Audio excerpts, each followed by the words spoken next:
How can you get rid of all the dark spots on your face? This is a question that gets asked so often. Hi, I'm Dr. Luke from Dr. Luke on Call. Dark spots on the face, or melasma, is a very common condition, and it's estimated that around about 5 million Americans gets affected by this. The majority would be females, 90%, because of hormonal differences.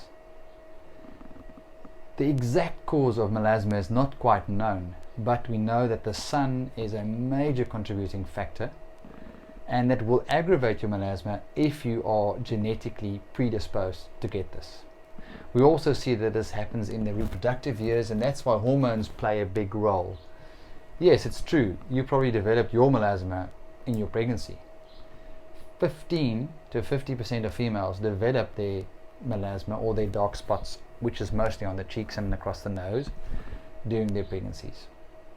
However, there was a very interesting study done in Morocco. 200 women that were pregnant were given a sun protecting factor of 50 plus to apply on their sun exposed areas, and only 3% developed melasma during their pregnancy. So as you can see, it's very important to protect the skin. Then also medication, especially contraceptives that contain high progesterone levels, could trigger your melasma. And that is a bit of an individual thing, so it doesn't mean that everyone that uses a contraceptive will get that.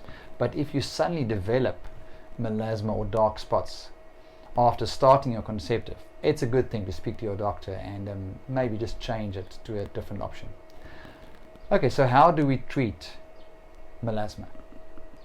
The number one important thing in prevention of melasma is to protect your skin against the sun. So a sun protecting factor of 50 plus is recommended to use on the sun exposed areas, and we recommend that you use a hat as well, just to keep the sun out so that it doesn't actually aggravate the big problem. Then secondly, and this is our sort of mainstay medical treatment, is a drug called hydroquinone. It's a bleaching agent. So what do you want to do? You want to bleach the dark spots to make them lighter. So hydroquinone gets used. It gets used all across the world. There's a bit of a problem with hydroquinone.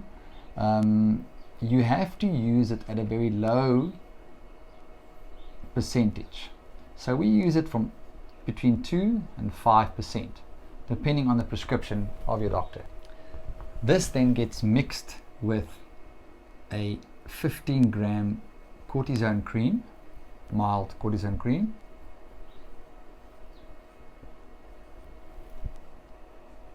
plus you use a retin A or a retinoid product, for instance Ilotycin.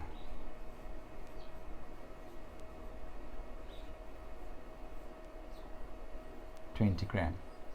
That combination of your hydroquinone 2 to 5% in a 15 gram cortisone with Ilotycin A will get all the bleaching that you need.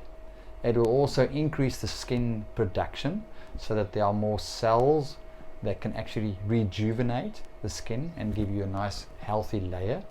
This now gets applied at night. It's important to keep it cold in the fridge. Then it's important to only use it for 3 to 4 months, because long-term use of hydroquinone is not good and can lead to pigmentation problems, and you don't want that. And then you have a 2-month break. So a 2-month break after you've used it for 3 to 4 months. In your 2-month break time, you can use some natural products like vitamin C and vitamin B. Some people even use lemon juice that they apply to the skin. That is very high in vitamin C. It acts as an antioxidant and also a peeling agent. in your 2-month gap time, very important, remember to use your sun protecting factor continuously so that you don't get sun exposure, which can then lead to the dark spots appearing again. You don't want that. I believe this was helpful, and it will be really interesting to see what your response is and what your comments are. So leave a comment down the bottom on your results, and if you have any questions, feel free. Write them down. I'll read all the comments. I'll reply to most of them. And talking about comments, the next video that I will do is going to be on one of 3 topics. Help me to choose which one we do first. We can talk about diabetes. We can talk about sexual transmitted diseases, which is a real big problem and doesn't get discussed often enough and causes a lot of problems and a lot of complications. Or we can talk about piles or hemorrhoids and the reason for bleeding that is not always that obvious and definitely might need a doctor to have a look and help you. Leave the comment so that we can see what we talk about next time. I think it's important to educate everyone, because you know, it's through a lack of knowledge that people perish. Thank you very much and stay healthy.